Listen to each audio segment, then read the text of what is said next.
세상에는 왜 이렇게 호의를 모르는 사람들이 많은 건지 모르겠어요. 사람이 가만히 참고 있으니 흔히들 말하는 호구로 보이기라도 하는 건지 늘 좋은 게 좋은 거라고 배우고 살아온 저로서는 이해하기가 어렵고요. 이해를 해야 하는 부분인지도 모르겠습니다.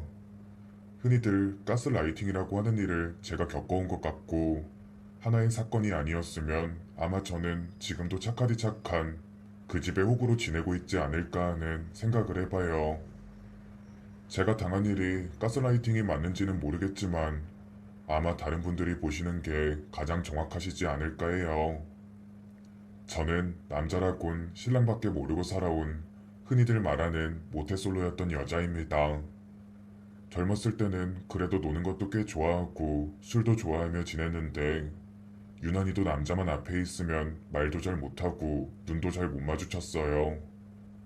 그런 제가 순수하고 좋다며 먼저 대시를 한 게 신랑이었고 20살 중반이었던 저는 이 남자를 놓치게 되면 정말 평생 혼자 살아야 할 것 같다는 생각에 조금은 적극적으로 신랑을 만나게 되었습니다. 제가 말한 적극적이라는 게 제가 리드를 하는 건 아니고 신랑의 말에 거절을 하지 않는 것이었는데 지금 생각해보면 이것부터가 잘못된 것 같아요. 그렇게 연애를 몇 년을 했고 신랑은 결혼 이야기를 꺼내기 시작했습니다. 사실 저도 연애를 하면서 신랑이 아니라면 결혼을 하지 못할 것 같다는 막연한 생각이 있었기 때문에 결혼을 해야겠다고 생각은 하고 있었습니다. 처음에는 시댁도 저에게 친절했고 그렇게 결혼까지 무사히 하게 되었어요. 저희 친정집에서는 처음 만난 사람이랑 결혼까지 한다고 하면서 제가 사람 하나는 잘 본다며 칭찬을 했고 제가 장녀이다 보니 더욱 결혼 생활을 잘해서 밑으로 있는 동생들도 나처럼 결혼은 좋은 거다. 이렇게 생각을 했으면 좋겠다는 야무진 꿈도 있었네요. 결혼한 집은 시댁과도 차로 30분 정도 거리가 있었습니다. 신랑은 운송업을 하고 있었는데 흔히들 알고 계시는 커다란 덤프트럭으로 운송을 한다고 생각하시면 편해요. 짧게는 하루 이틀, 길게는 일주일씩 집을 비울 때도 있기 때문에 저는 혼자 있는 시간이 많긴 했지만 회사를 다니고 있었기 때문에 크게 문제가 되진 않았습니다. 다만 퇴근을 4시쯤 하기 때문에 저녁 시간이 너무 무료해서 퇴근 후 직장 여직원들과 함께 맥주를 한잔하는 게 신랑이 없을 때 유일한 낙이었어요. 언니는 신랑이랑 주말 부부지? 그럼 주말 부부지. 신랑이 발령이 전라도로 나서 어쩔 수 없네. 인연은 주말 부부 해야지. 나는 주말 부부도 아닌데 왜 이렇게 혼자 오래 있나 몰라. 우리 이러지 말고 무슨 취미라도 해볼까? 무슨 취미? 우리 딸이 요즘 댄스 스포츠 한다는데 그거 어때? 뭐? 언니 딸이 하는 걸 우리가 어떻게 해? 못할 게 뭐가 있어. 해보면 되지. 저는 그렇게 이야기를 했지만 사실 저는 어려서부터 춤추는 걸 좋아했기 때문에 막상 그런 이야기를 들으니 실제로 가서 보고 싶더라고요. 그래서 학원을 가서 보니 제가 생각하는 중년의 사람들이 부둥켜 안고 있는 게 아니라 젊은 학생들이 하고 있고 여학생이 남자 역할을 잡아주기도 하고 여자 강사가 남자처럼 리드를 하는 것도 보고서 등록을 하게 되었습니다. 물론 신랑은 처음에는 반대를 하기도 했지만 함께 학원을 가보고 나서는 허락을 해줬거든요. 그렇게 6개월 정도 지난 무렵에 신랑은 대뜸 저에게 이사를 가자고 이야기를 꺼냈습니다. 여보, 우리 이번에 이사 갈까? 나는 이 집 좋은데 왜? 사실 당신한테 말은 안 했는데 이 집이 전셋집이거든. 집주인이 세를 좀 올려달라고 해서. 그게 무슨 말이야? 이거 매매로 한 거 아니었어? 아버님이 갖고 계시던 집이라고 하셨잖아. 그러니까 아버지가 이거 팔고 다른 거 한다고. 아무튼 이사 가야 하니까 그렇게 알아. 이사를 어디로 가는데 알아받은 데는 있어? 그럼 대책도 없이 집 빼자고 했겠어? 당신은 그냥 가만히 있으면 돼. 정말 허무하더군요. 2년이 다 되어갈 무렵 갑자기 전세가 만료라고 하며 집을 빼야 한다는 신랑은 그제야 그 집을 아버님께 받은 게 아니라 잠시 살고 있던 전세 계약을 한 거래요. 결혼을 준비할 당시부터 집은 걱정 말라는 시댁 덕분에 다른 사람들보다 수월하게 결혼을 하겠다고 생각했던 제 기대가 우수수 무너지던 순간이었고, 얼마 뒤 저희는 이사를 가게 되었어요. 이사를 가는 날까지도 신랑은 저에게 어떠한 말도 없었고, 당일에 이삿짐을 내려보니 시댁과 같은 아파트였습니다. 적어도 저에게 말은 해줄 수 있었던 부분인 것 같은데, 신랑이 말 한마디 없었던 게 괘씸해서 몇 날 며칠 찬바람이 쌩쌩 불었어요. 여보, 아직도 화났어? 그럼 말 한마디 없이 이렇게 하는데 내가 화가 안 나? 당신이 그렇게 말하면 내가 서운해. 당신도 우리 부모님 좋아하잖아. 좋아하는 거랑 이건 별개야. 나는 차라리 대출을 해서라도 우리 집을 사는 게 나은 것 같아. 아버지가 미안하다고 집까지 해준 건데 어떻게 거절해. 당신이라도 이해 좀 해줘. 그럼 애초에 그 집이 주신 게 아니었으니 결혼을 할 때 우리가 대출을 해서라도 지불하면 될 일이었어. 이렇게 커질 일이 아니었다고. 근데 당신이 혼자 다 결정을 하고 통보를 하니 내가 받아들일 수가 없잖아. 그럼 뭐 어떻게 하자고? 이 집 안 받는다고 하고 나가? 그럴 거면 당신이 우리 집에 가서 이야기해. 그리고 어차피 돈만 받아서 내가 호수는 정한 거라 부모님은 우리 집이 어딘지도 몰라. 그러니까 조금만 양보하고 살자. 결국 시부모님의 호의도 고마워하지 않는 저만 나쁜 인간이 되었습니다. 그리고 신랑의 말처럼 시부모님은 저희 집이 같은 아파트에 살긴 하지만 어느 아파트인지 모르셨고, 밥을 먹으면서 신랑에게 물어봐도 신랑이 딱 막더라고요. 솔직히 그 모습을 보고 제가 어느 정도 예민 반응을 했었구나 하는 생각도 하긴 했었습니다. 이후 몇 달은 그렇게 조용하다면 조용히 지나갔어요.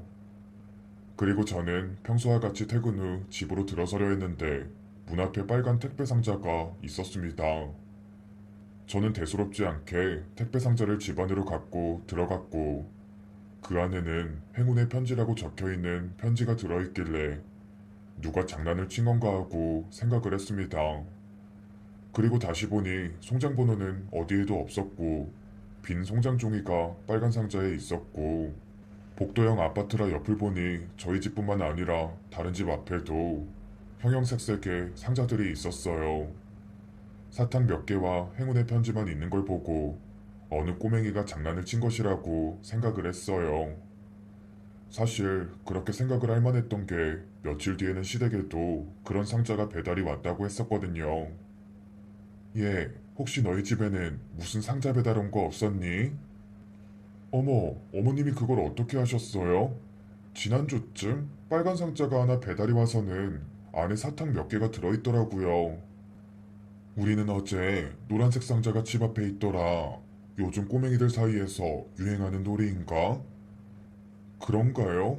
아무튼 행운의 편지라고 편지도 있었는데 글씨가 삐뚤하게 애들 장난 같긴 했어요. 애들 키우다 보면 정말 별별 일 다 있어.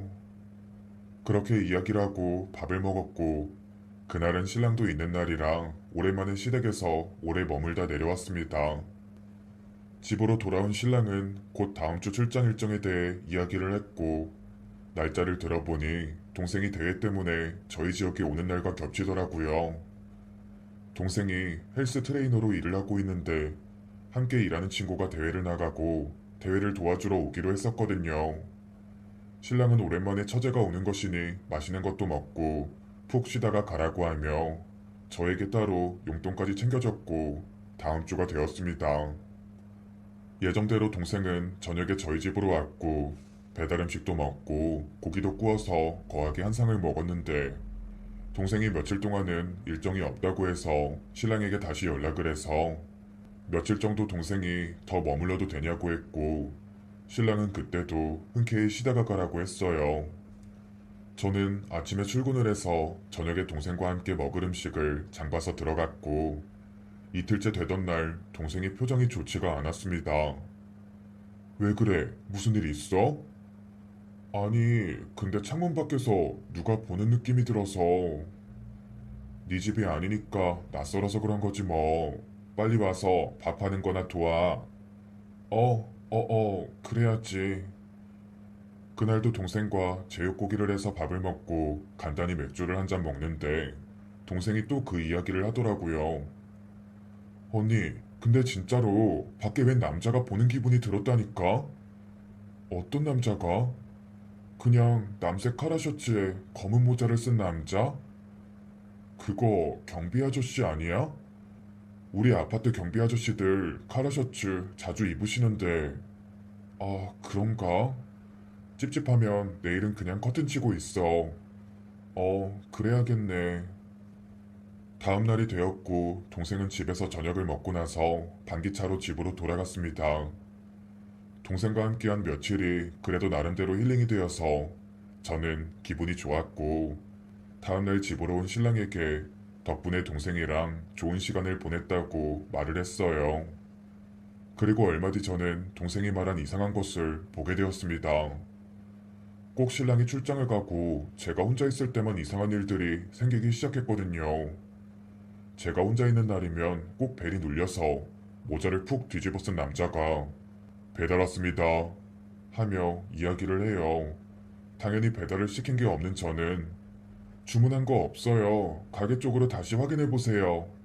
하며 돌려보냈는데 처음 한두 번은 저희 아파트에 사는 다른 주민이 실수로 그랬을 거라 생각을 했어요. 하지만 매번 같은 검은 모자를 푹 눌러 쓴 남자가 그렇게 말을 하니 이게 상식적으로 배달을 하는 분일 리가 없다고 생각을 했습니다. 그 이후 제가 집에 없는 척을 하면 문을 쿵쿵쿵 하며 두드리기도 하고 안 계세요? 하며 밖에서 큰 소리를 내기도 해요. 당연히 저는 경찰에 신고를 했지만 아파트 엘리베이터 이외에는 CCTV가 없기 때문에 저희 집 앞에 있던 남자의 영상은 확보하지 못했습니다. 저는 이 일을 신랑에게 이야기를 했고 신랑은 제 기분 탓일 거라 하며 혹시 무슨 일이 생기면 시댁에 가서 좀 지내라고 하더라고요. 저희 친정집은 차로 1시간 정도 거리가 있다 보니 출근을 하기도 멀었고 그렇다고 또 시댁에 가서 지내기는 불편했으니 저는 우선 알겠다고 했고 이후 신랑에게 이야기를 하진 않았어요. 대신 경비원분들께 이 사실을 알리면서 수상한 사람이 보이면 꼭 이야기를 해달라고 신신당부를 해두었습니다. 그리고 며칠 뒤 시아버님의 생신이라 신랑과 모두 함께 외식을 했어요. 스트레스를 많이 받아서 그런 건지 소화가 잘 안 되어서 밥을 먹는 둥 마는 둥 했고 시부모님은 맛있게 드시고 후식으로 나온 식혜까지 말끔히 드셨습니다. 저희가 준비한 상품권을 선물로 드리고 시댁에 가서 커피라도 한잔 하려고 시댁으로 갔어요. 시댁은 다들 출가를 해서 시부모님 두 분만 지내고 있으셨고 집은 깔끔해서 시어머님이 얼마나 집안일을 꼼꼼히 하시는지 알 수가 있었습니다. 신랑과 시아버님은 장기를 두고 있었고 저는 시어머님과 함께 부엌에서 커피를 마시며 이런저런 이야기를 하는데 시어머님이 집에 혼자 있으면 위험하니 카메라라도 설치를 해보는 게 어떠냐고 물으시더라고요. 설마 이상한 사람이 집 안까지 들어올 수 있을까 하는 반신반의하는 마음으로 카메라를 설치를 하였고 시어머님은 꼭 혼자 있을 때면 문을 2중 3중으로 잠그라며 말씀하셨습니다. 결국 거실에 작은 카메라를 하나 설치를 해두었고 며칠 뒤 저는 믿을 수 없는 것을 목격하게 되었습니다. 저희가 집에 없을 때 현관문의 우유구멍으로 긴 막대가 들어와서는 집안을 이리저리 살피듯이 보고 있었고 그 막대의 끝에는 휴대폰이 있었어요. 그러니까 저희 집을 찍어서 간 거죠. 저는 그 모습을 보고 너무 기가 막혀서 바로 우유구멍도 막아버렸습니다. 며칠 뒤 저는 속이 안 좋아서 병원에 갔다가 임신 사실을 알게 되었고 그때부터 신랑도 이 문제를 그냥 넘어갈 수 없다고 생각했는지 함께 걱정을 했어요. 여보, 나 이 집에서 못 살겠어. 정말 너무 스트레스 받아. 그럼 다른 집 알아보자. 당신이 그렇게까지 말하면 정말 이 집에 문제가 있는 거겠지. 며칠 뒤 저희는 시댁으로 올라가서 이사를 준비해야겠다고 알렸고 그 자리에서 노발대발하는 사람은 시아버님이었습니다. 시아버님은 다른 데 이사 가라고 해준 돈이 아니라고 하면서 왜 이사를 가냐고 캐물으셨고 저는 그동안 저희 집에 있었던 이상한 일들을 이야기해드렸어요. 제 말을 들은 시어머님은 놀라셨고, 시아버님은 제가 예민 반응하는 것 아니냐며 이야기를 했고, 임신을 했는데 아이한테도 스트레스가 갈 것 같아서 빠른 시일 내로 이사를 가겠다 말씀드렸죠. 신랑이 출장이 워낙 잦으니 제가 혼자 맘 편히 잠도 못 자는 집에서 어떻게 지낼 수 있겠어요. 신랑은 처음에는 이사를 가겠다고 말을 했는데 시아버님과 밖에서 담배를 피우고 오더니 이사 일을 좀 미루자고 이야기를 하더라고요. 갑자기 몇 분도 안 되는 시간에 말을 바꾸는 신랑을 보고 저는 의아해서 말을 꺼냈습니다. 갑자기 이사를 미루자니 그게 무슨 말이야? 여기는 그래도 무슨 일 생기면 갈 수 있는 데가 있잖아. 아기 태어나면 우리 엄마가 봐줄 수도 있고. 그러고 매일 그런 것도 아니라면서 별일 없을 거야. 여태 별일 없었잖아. 당신이 매일 곁에 있어줄 것도 아니면서 무슨 말을 그렇게 쉽게 해? 솔직히 당신 그냥 우리 부모님이 불편해서 그러는 건 아니야? 뭐?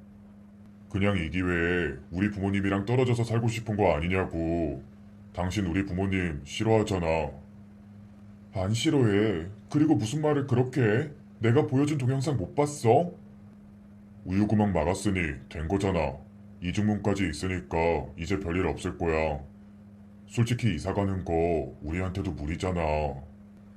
신랑은 그렇게 저를 달래기 시작했고 저는 결국 그 집에서 벗어나지 못한 채 지내고 있었습니다.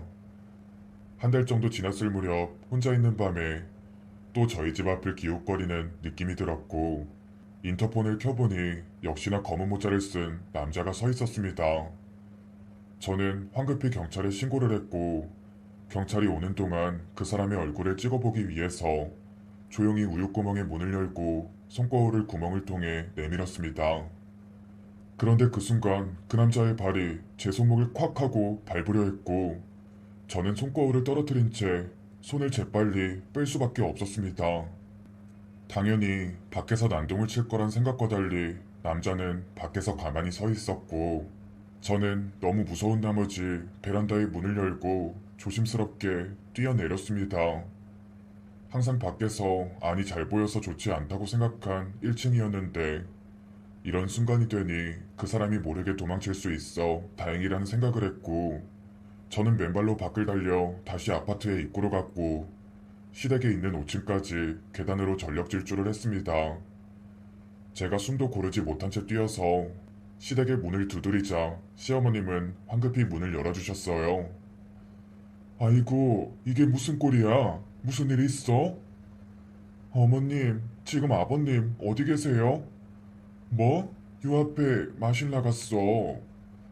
어머님도 알고 계셨어요? 그 저희 집 앞에 있는 수상한 사람이 아버님인 거? 그게 무슨 말이냐? 저도 그게 궁금해요. 저한테 왜 이렇게 하시는 건지. 일단 진정하고 앉아봐라. 곧 경찰에서 전화가 왔고 저희 집 앞에는 아무도 없었다고 합니다. 아파트 밖으로 나온 사람도 없고요.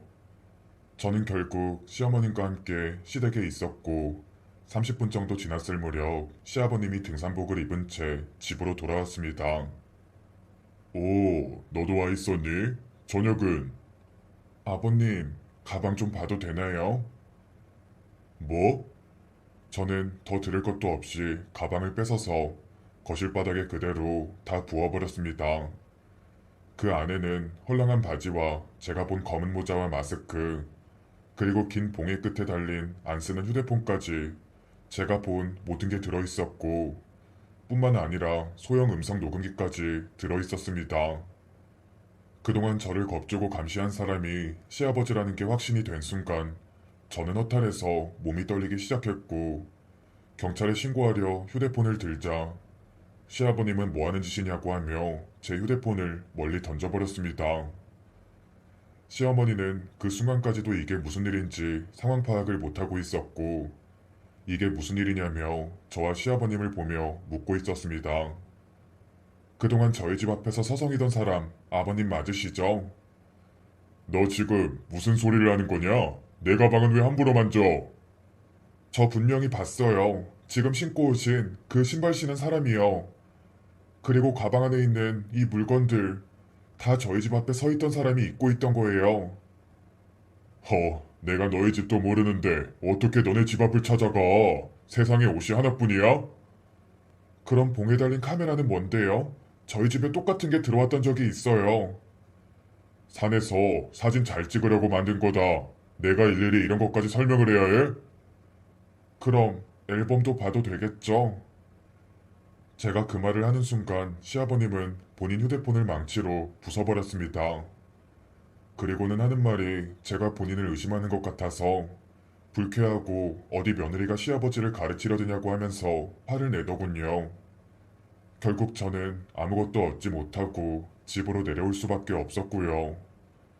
신랑이 올 때까지 저는 시댁에는 올라가지도 않았는데 시어머니가 휴대폰으로 전화가 와서는 잠시 만날 수 있겠냐고 하셔서 이왕 이렇게 된 거 그냥 집으로 오시라고 해서 집에서 시어머니를 만나게 되었습니다.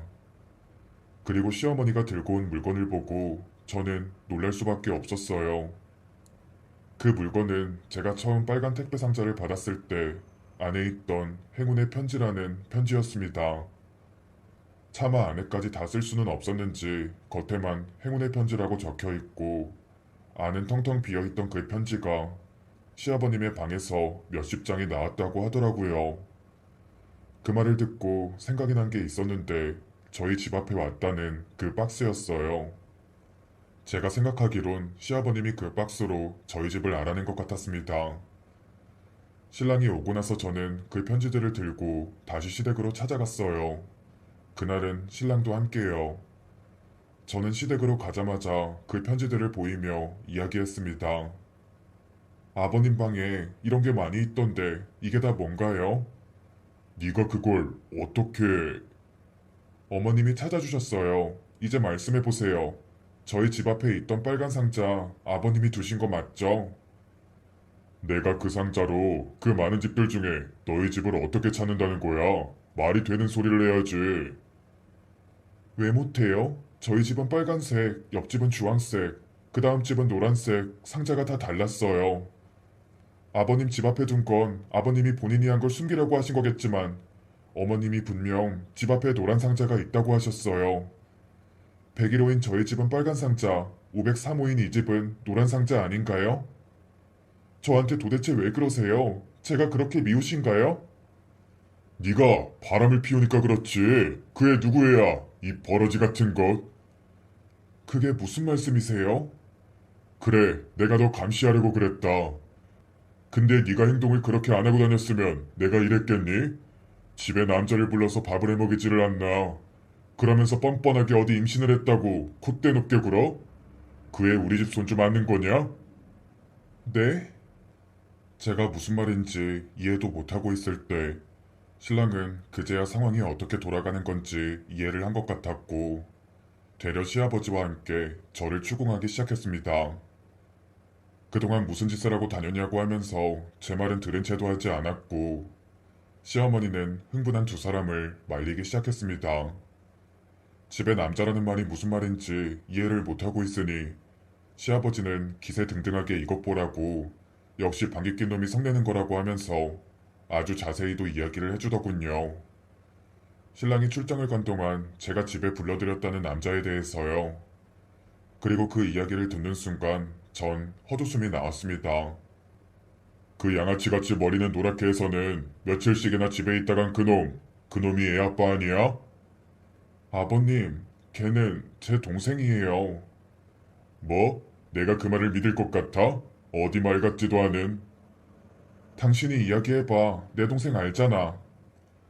제 동생이 제가 결혼을 할 당시만 하더라도 머리가 길었는데 운동을 하면서 긴 머리가 불편하다고 늘 커트머리를 하고 다녔고 여자치고는 키도 175cm로 큰 편이에요. 아마 제 동생이 혼자 있을 때 창밖에 있는 사람이 보는 것 같다고 말한 것도 결국 경비 아저씨가 아니라 시아버지였던 거겠죠.